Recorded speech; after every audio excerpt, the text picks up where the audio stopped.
police came face to face with the killer, who was wearing a black mask, in the early hours of November the 13th, before the roommate then locked herself in a room. And nearly 8 hours later, a call was placed to police to report the murders, and police also revealed that DNA left on a leather knife sheath led them to the suspect. That's Brian Kohlberger. According to the probable cause affidavit, Kohlberger cased the crime scene, was in and around the area and the house at least a dozen times, and today Kohlberger appeared in an Idaho courtroom. He was ordered held rightly without bail. Here with more, co-host of the 5, Judge Janine Pirro. I know you as well as anyone, and we've been friends a long time, and your passion for children, and in this case college kids, is second to none. This drove your time as a DA. So what do you make of today's developments? Well, you know, what's interesting about this case is that this seems to be exactly what people alleged in the beginning, but we weren't sure. This was a targeted attack.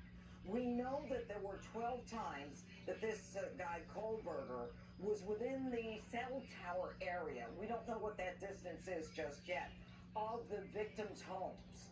We also know that the next day, at 9 a.m., Kohlberger returned to the scene of the crime before the crime was even reported. That is just classic in terms of someone who is studying criminology. And we know ahead of time, before I get into the evidence, Sean, is that on Reddit, he put something out saying, you know, I'm studying for my PhD in criminology. If you're a criminal, what did you think? How did it feel? He was collecting all of this information. And so we've got him casing, targeting this home. We've got him returning to the scene of the crime. And what we've got is an eyewitness. Now, the eyewitness who was in the home that evening said she heard crying, said she thought she heard, someone say there's someone here. And she opens her door, Sean, 3 times. The third time, she actually sees a male, 5'10" or taller. He's 6 feet tall. And he's got bushy eyebrows. He's got a mask on. He's dressed all in black. Imagine her fear. And she had heard a male say earlier, it's okay. You're going to be okay. I'm not going to hurt you. Obviously, he ended up killing the 4th victim at that point. He walks right by her. She is in a frozen shock state. His footprint in blood, as I predicted, is on the floor in front of her room, showing how he was exiting the home. Now, it took a really smart cop and someone who was familiar with the area to say, now that we know this Elantra is one of the cars in question, if they leave in this direction based upon surveillance of a lot of the residences and businesses, then they're probably going to Washington State.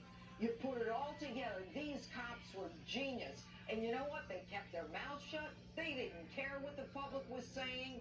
They didn't care they were being called the Keystone Cops. They were on it, and they were on it. Idaho State Police were in that home on November 13th, the day the case was reported. And, of course, the cross-country trip. Now, we know that the genealogical DNA was used first. That's not as good as the real DNA. There was a sheath for the knife that was used, and on the button of that sheath is male DNA, which they matched to the father's garbage. And we can do that in law enforcement. But now I guarantee you they have one-on-one DNA of Brian Kohlberger with the victim, which is 1 in a trillion. So you've got to explain why your forensic DNA is there. Now, I want to say one more thing.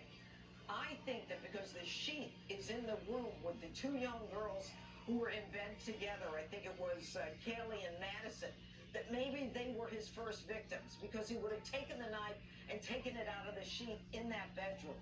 And then it was, I believe, Xana Kernoodle and Ethan Chapman.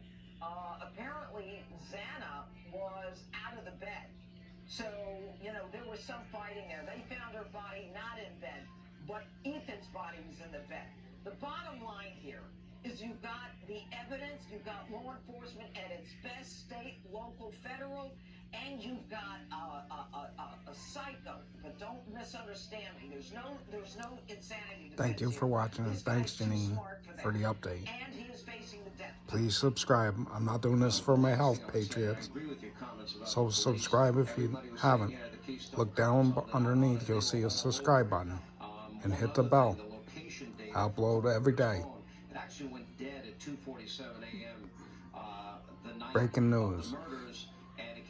So support the channel. On State Highway 95 south of Moscow, Idaho. Some people can't be by a TV, Judge, honestly, so they enjoy the breaking news. And to the cops and the law enforcement, I only bring breaking news. Sometimes they're our criticism when they do a great job. My channel is a variety channel, Amen. I agree. They all. so you'll never know what you'll find on here.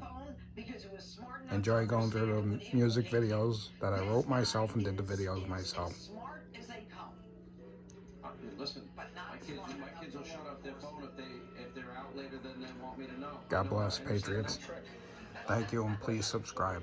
Anyway, Judge, we appreciate it as always. And thank you, Janine and Tucker. Or Hannity, I'm sorry. God bless. See you tomorrow.